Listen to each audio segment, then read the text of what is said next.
और बड़ी खबर में सबसे पहले बात बिजली उपभोक्ताओं को मिली राहत की करते हैं। कोरोना संकट के बीच झारखंड में बिजली उपभोक्ताओं को बड़ी राहत मिली है। बिजली दर में किसी भी प्रकार की बढ़ोतरी नहीं की गई है। झारखंड राज्य विद्युत नियामक आयोग ने बिजली दर बढ़ाने के प्रस्ताव को खारिज कर दिया है और इसे बड़ी राहत के तौर पर देखा जा रहा है। झारखंड में बिजली की दरों में कोई वृद्धि नहीं हुई है और हम आपको बताया झारखंड राज्य विद्युत नियामक आयोग ने बिजली दर बढ़ाने के प्रस्ताव को खारिज कर दिया है और बड़ी राहत बिजली उपभोक्ताओं को जो प्रस्ताव भेजा गया था नियामक आयोग को उसे खारिज किया है। आयोग ने वित्तीय वर्ष 2019-2020 के ही बिजली दर को आंशिक संशोधन के साथ लागू रखा गया है। नया टैरिफ 1 अक्टूबर से लागू होगा। ग्रामीण इलाकों में घरेलू उपभोक्ताओं को 5 रुपए 75 पैसे यूनिट का रेट लगेगा। शहरी घरेलू उपयोग के लिए 6 रुपए 25 पैसे प्रति यूनिट चार्ज लगेगा। आयोग ने मीटर रेंट को भी समाप्त कर दिया है और ऑनलाइन बिजली बिल भुगतान पर 1% की छूट देगी। इसके साथ ही समय पर बिजली बिल देने वालों को 1% अतिरिक्त छूट भी मिलेगी। आयोग ने 1 जनवरी 2021 से अनमीटर कैटेगरी को भी समाप्त करने का फैसला लिया है। प्रीपेड मीटर पर 3% विशेष छूट और सिक्योरिटी मनी की वापस करने का प्रावधान कर दिया गया है कि विद्युत दर में कोई बढ़ोतरी नहीं होगी। मीटर रेंट की वसूली बंद हो गई। डीपीएस दर जो 18% प्रतिवर्ष रहता था वो 12% हम लोग कर दिए हैं समय देखते हुए। सेंटर्स में सीआरसी में भी यही है, केंद्रीय विद्युत नियामक आयोग में भी यही है। ऑनलाइन डिजिटल और ड्यू डेट में पेमेंट करने के लिए 1% के छूट को प्रावधानित किए हैं। बिल यदि 2 माह तक नहीं देते हैं, तीसरे माह में 1% का छूट देना होगा उपभोक्ता को। ये है। फिर घरेलू उपभोक्ता में ऐसे ही जाकर के लोड चेक करेंगे। इस तरह से ये इंस्पेक्टर राज को हम लोग ये किए हैं डिस्करेज के, कोई बहाना बना के उपभोक्ता को ये न कहरास ना हो, ये प्रयास किए हैं। और ये अक्टूबर माह से लागू है और बिना छूट के है। ये कॉस्ट लागत के आधार पर cost reflective tariff. Non meter category से लोग वसूली कर रहे थे जेबीवीएनएल वाले लोग, तो उसको हम लोग 1 जनवरी से समाप्त कर दिए और फिक्स चार्ज को हम लोग आवर्स ऑफ सप्लाई से लिंक्ड कर दिए हैं। एसटी कैटेगरी को नहीं, जो बड़े कैटेगरी वाले लोग हैं उनको कम से कम 23 घंटा बिजली उनको देनी होगी और जो एलटी कैटेगरी वाले लोग हैं उनको कम से कम 21 घंटा देनी होगी। अगर इससे कम देंगे तो उनको फिक्स चार्ज उनसे वसूली कम होगी। ये एक बहुत बड़ी बात है। और इसके अलावा 2 महीना तक अगर वो बिल नहीं देंगे तो 3% तक की छूट हम लोग देंगे। सोलर रूफटॉप को आकर्षित बनाने के लिए हम लोगों ने कुछ इसमें योजना डाली है। प्रीपेड मीटर जो भी लेंगे उनको 3% की छूट दी जाएगी। इधर देवघर पुलिस को बड़ी कामयाबी मिली है। साइबर अपराधियों के बड़े गैंग पर शिकंजा कसते हुए देवघर पुलिस ने 13 शातिर अपराधियों को पकड़ा है। इनके पास से 37 mobile phone, 58 SIM card, 8 passbook, 2 chequebook, 14 ATM card और 1 बाइक बरामद की गई है। ये शातिर अपराधी बैंक ग्राहकों को फोन कर केवाईसी अपडेट करने या फिर डिजिटल पेमेंट के तरीकों को अपडेट कराने के बहाने उनसे सारी जानकारी हासिल कर लेते थे और फिर उनके बैंक खाते से पैसे उड़ा लेते थे। गिरफ्तार अपराधियों में से एक जामताड़ा का रहने वाला है। लोगों से केवाईसी को अपडेट करने के नाम पे फर्जी मोबाइल से लोगों को वरीय पदाधिकारी होकर के उनका एटीएम का नंबर और पिन मांग करके पे फोन से और कस्टमर केयर और वैलेट्स के नाम पे लोगों को बहला फुसला करके साइबर ठगी का काम कर रहे थे। वहीं साइबर अपराध को रोकने के लिए जामताड़ा पुलिस की मुहिम भी रंग ला रही है। पुलिस ने सितंबर में साइबर क्रिमिनल पर ताबड़तोड़ कार्रवाई की, जिसमें 40 से अधिक साइबर अपराधियों को जेल भेजा गया। अब जामताड़ा पुलिस ने अक्टूबर प्रहार शुरू किया और इसके तहत पहले दिन ही फिक्सिंग करते हुए 6 लोगों को पुलिस ने रंगे हाथों दबोच लिया। इनके पास से 13 कीमती स्मार्ट मोबाइल फोन, अनेक SIM card, 3 ATM card, 6 bank passbook सहित 2 बाइक भी जब्त किए गए इनके पास से। इनमें से 2 साइबर ठग कई बार जेल जा चुके हैं। वहीं पुलिस बाकी 4 अपराधियों की हिस्ट्री खंगालने में जुटी है। आज करमाटांड़ थाना क्षेत्र अंतर्गत ग्राम कुरवा में एक रेड हुआ था, जिसमें 6 साइबर अपराधी की गिरफ्तारी हुई थी। उनके पास से हम लोगों को 13 mobile, 3 ATM card, 6 bank passbook और 2 मोटरसाइकिल जब्त किया गया है। साइबर अपराध थाना में कांड दर्ज किया।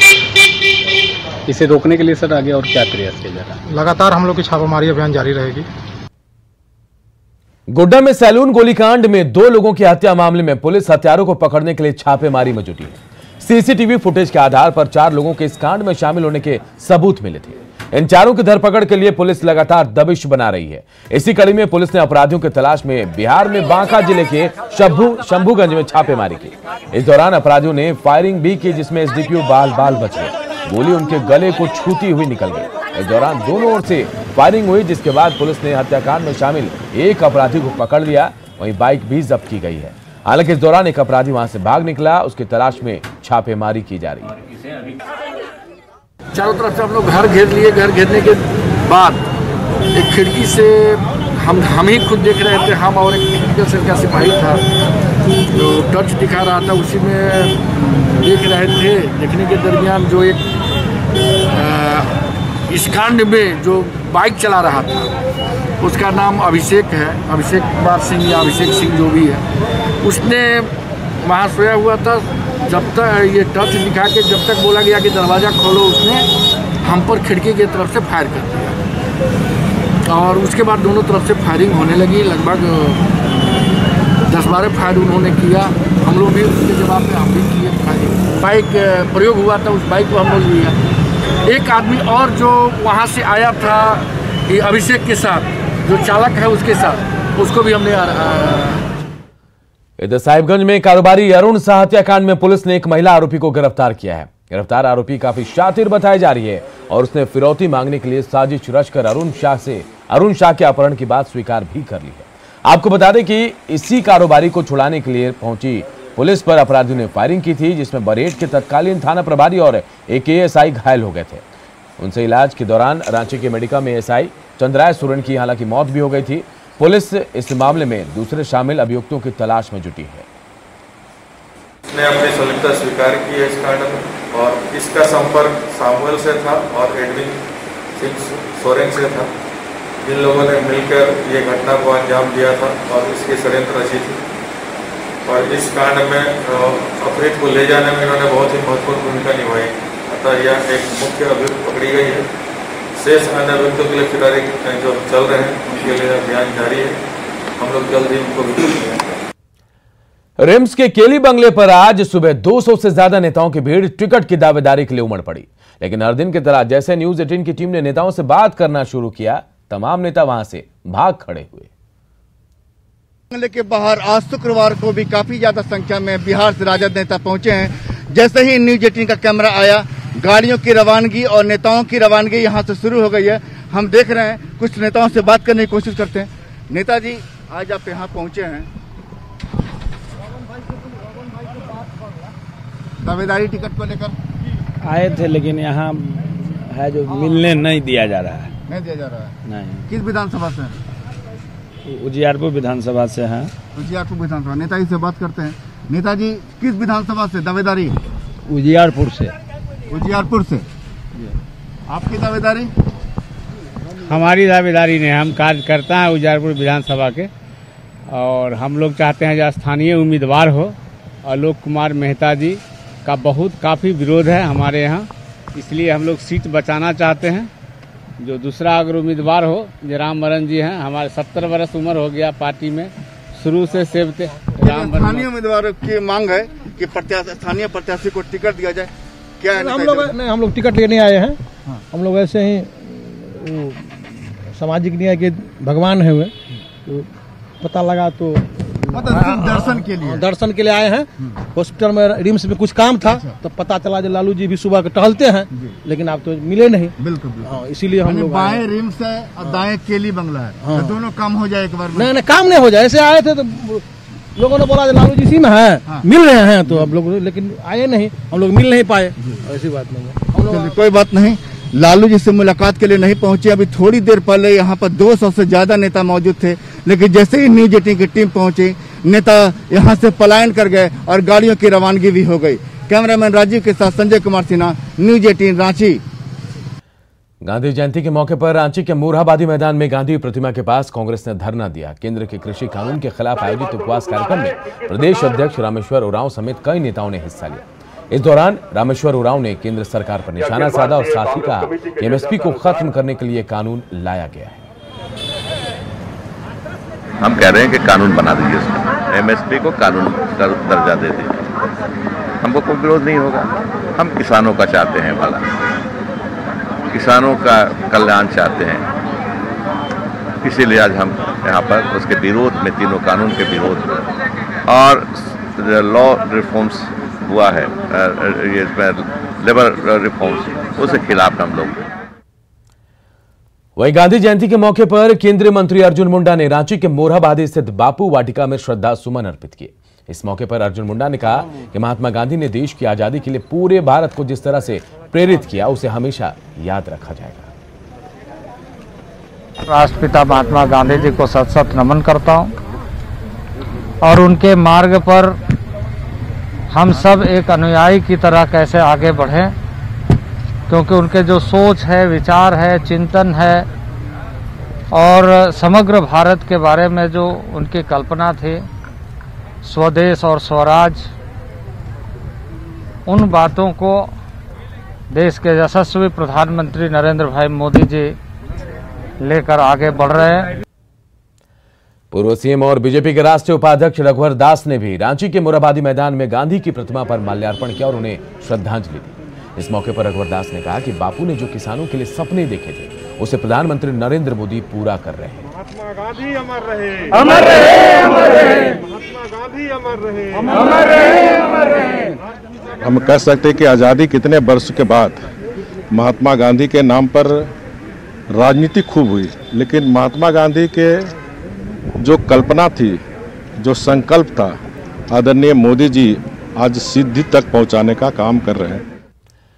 राष्ट्रपिता महात्मा गांधी के आदर्शों पर हमेशा चलने वाले टाना भगत आज बेहद खुश हैं। गांधी जयंती के मौके पर ऐतिहासिक मोरहाबादी मैदान स्थित बापू वाटिका में टाना भक्तों ने न केवल पूजा अर्चना की, बल्कि बापू के दिखाए रास्ते पर चलने का संकल्प फिर से दोहराया। हालांकि इस मौके पर टाना भक्तों ने बापू के सपने पूरे नहीं होने पर दुख भी जताया। बापू जी को मानते हैं सत्य अहिंसा पर राह पर चलने के लिए, इसीलिए उनका जन्मदिन हम लोग हमेशा पूजा करते हैं और मानते ही आ रहे हैं। बहुत 70 साल उधर जब से हम लोग जानकारी हुआ, हमारे बाबा दादा भी जानकारी दिया, उसी पर हम लोग मानते ही जा रहे हैं। और हम लोग को बच्चों सबको भी सिखा रहे कि हम लोग बापू जी के रास्ते पर चलने को, सत्य अहिंसा। अभी तक गांधी जी का जो विचार है वो अभी तक पूरा नहीं हुआ है, और जो सपना गांधी जी का था अभी तक सपना पूरा नहीं हुआ है गांधी जी का। और जतरा वीर टाना भगत आजादी का लड़ाई लड़ा, लेकिन कहीं कुछ किसी का विचार या उसका मनोकामना पूरा नहीं हुआ है। इसीलिए हम लोग टाना भगत अभी तक महात्मा गांधी का विचारधारा और जतरा वीर टाना भगत का विचारधारा को आगे बढ़ाने के लिए अभी हम लोग सक्षम हैं और करेंगे ही आगे। गुमला में टाना भगत ने अपने तरीके से महात्मा गांधी को नमन किया। टाना भगत खुद को महात्मा गांधी के अनुयायी मानते हैं और महात्मा गांधी की पूजा करते हैं।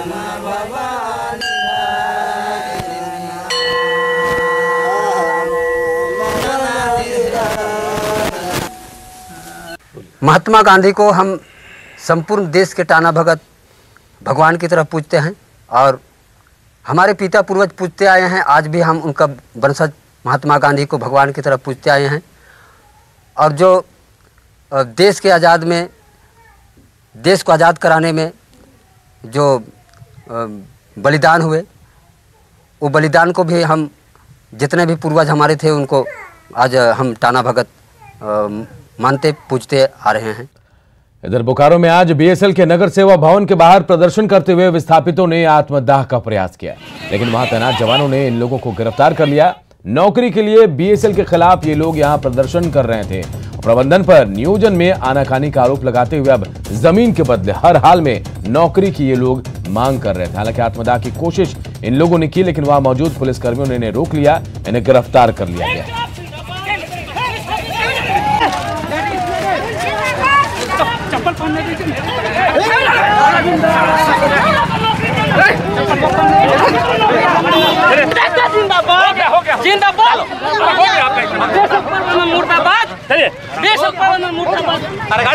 हम लोग को नौकरी नहीं मिल रहा है, आज से हम लोग दौड़ रहे हैं। हम लोग आज से नहीं दौड़ रहे, हो गया एकदम बहुत साल भर से तो अधिक है। और टाइम दे के तो ऐसा कर रहे सब कोई करेंगे, क्या हम लोग ना स्कूल का नहीं होता है ना पढ़ाई के लिए होता है। हम लोग के पास पैसा रहेगा तब हम लोग पढ़ेंगे, जब हम लोग को नौकरी नहीं रहेगा तो हम लोग पढ़ाई कैसे करेंगे? हाँ, हम लोग तो ऐसे सब तो बैठे ना लड़का पढ़ रहा है ना लड़की पढ़ रहा है, कोई नहीं पढ़ रहा है। कोरोना की कोई दवा अब तक नहीं आई और मजबूत रोग प्रतिरोधक क्षमता से ही इस कोरोना को परास्त किया जा सकता है। ऐसे में रांची के कमल अग्रवाल ने आपदा में अवसर खोज निकाला। झारखंड कैटरर एसोसिएशन के अध्यक्ष कमल अग्रवाल ने सब्जी मसाला, स्ट्रॉबेरी, खजूर, गिलोय, हल्दी का उपयोग कर इम्यून बूस्टर रसगुल्ला किंग बनाया है, जो लोगों के बीच आकर्षण का केंद्र बना हुआ है। रसगुल्ला के शौकीन लोगों के लिए फल, सब्जी और मसालों के फ्लेवर वाले 12 तरह के रसगुल्ले सबको अपनी ओर आकर्षित कर रहे हैं। छेना दिया जाता है खाने के लिए ताकि वो तंदुरुस्त रहे, बॉडी में जो इम्यूनिटी पावर मजबूत रहे। जब हमको लगा कि छेना इतना पावरफुल है, इसमें अगर हम हल्दी को, आंवला को और बाकी न्यूट्रिएंट्स को ऐड करते हैं तो एक इम्यूनिटी बूस्टर का काम करेगा। लोगों का स्वाद भी अच्छा होगा और स्वाद भी होगा, शक्तिवर्धक होगा। इसीलिए हमने इसको आगे करके प्रयास किया। लोग घर में गिलोय खा रहे हैं, हल्दी खा रहे हैं, तो कमल भैया को मैं बहुत पहले से जानता हूँ, तो पेपर में मैंने ऐड देखा कि वो इस तरह के कुछ रसगुल्ले बना रहे हैं। मैं चलो एक बार टेस्ट करके देखता हूँ क्या है, कैसा लगता है, फिर और देखा जाएगा। क्या खरीदा आपने? अभी तो मैंने एक स्ट्रॉबेरी खरीदा और एक मिर्ची वाला लिया। पश्चिम सिंहभूम में एक आदिवासी युवक पिछले 4 साल से शौचालय में रहने को मजबूर है। जेकपानी प्रखंड के ईचापुर गांव की यह घटना है। उसके पास ना तो घर और ना ही राशन का, वही ना तो प्रशासन और ना ही जनप्रतिनिधियों से ही उसे अब तक कोई मदद मिल पाई। दिव्यांग होने की वजह से उसके परिजनों ने भी उससे किनारा कर लिया। ईचापुर गांव का क्रियम बिरुली करीब 6 साल पहले तक चेन्नई में सेंटरिंग का काम करता था, लेकिन इसी बीच सिर में एक घाव ने उसकी आंखों की रोशनी छीन ली। पत्नी भी छोड़कर चली गई तो वहीं भाइयों ने भी उससे दूरी बना ली। वहीं पंचायत समिति सदस्यों की ओर से इसकी जानकारी मिलने पर बीडीओ ने सरकारी मदद का भरोसा दिया है। अनाज मिलता है? नहीं, कुछ नहीं मिल रहा है। अच्छा, आप ये टॉयलेट में रहते, ये शौचालय में रहते हैं आप? कब से? अभी जैसे ही जो बन गई, टॉयलेट बन गया, जो अभी कितना 3 साल 4 साल हो रहा है, उसी टाइम से यहीं रह रहा है। यही रह रहा है? हाँ। ये तो बहुत छोटा है, कैसे सो जाते हैं? क्या करेंगे सर, मजबूरी में सोना ही पड़ता है। जिला प्रशासन से ये अनुरोध करें कि इस विषय और इस व्यक्ति के प्रति संज्ञान लेते हुए तत्काल जो भी इसके सरकारी लाभ, चाहे विकलांग पेंशन हो, राशन का ये हो, और इसको प्रधानमंत्री आवास कम से कम इसको तत्काल दिलवाया जाए। जंगलों और पहाड़ों से घिरे सिमडेगा में कभी नक्सलियों का आतंक था, लेकिन पुलिस की चुस्ती से अब नक्सली अपने पांव समेट रहे हैं। हाल के दिनों में पुलिस ने नक्सलियों के खिलाफ अपनी दबिश बढ़ाते हुए जंगलों और पहाड़ों पर लगातार सर्च अभियान को बढ़ा दिया। पुलिस की दबिश ने नक्सलियों को भागने पर मजबूर कर दिया। नक्सलियों की हलचल घटने से अब लोग भी शांति महसूस कर रहे हैं। वहीं डीआईजी ने कहा कि इलाके में लॉ एंड ऑर्डर कायम रखने के लिए पुलिस का अभियान लगातार जारी रहेगा। काफ़ी दिनों से झारखंड पुलिस उग्रवादियों के विरुद्ध में काफ़ी अच्छे कार्य कर रहे हैं और विगत दिनों में भी काफ़ी अच्छे प्रयास हुए हैं और उसके सफलता भी मिली है। झारखंड पुलिस सिमडेगा को और झारखंड के वासियों को सिक्योरिटी देने के लिए, शांति देने के लिए कमिटेड है और इसके लिए जो कुछ भी करने की आवश्यकता होगी नियम के अनुरूप झारखंड पुलिस निश्चित रूप से करेगी। और इस बुलेटिन में इतना ही। आगे देखिए बहस बिहार की।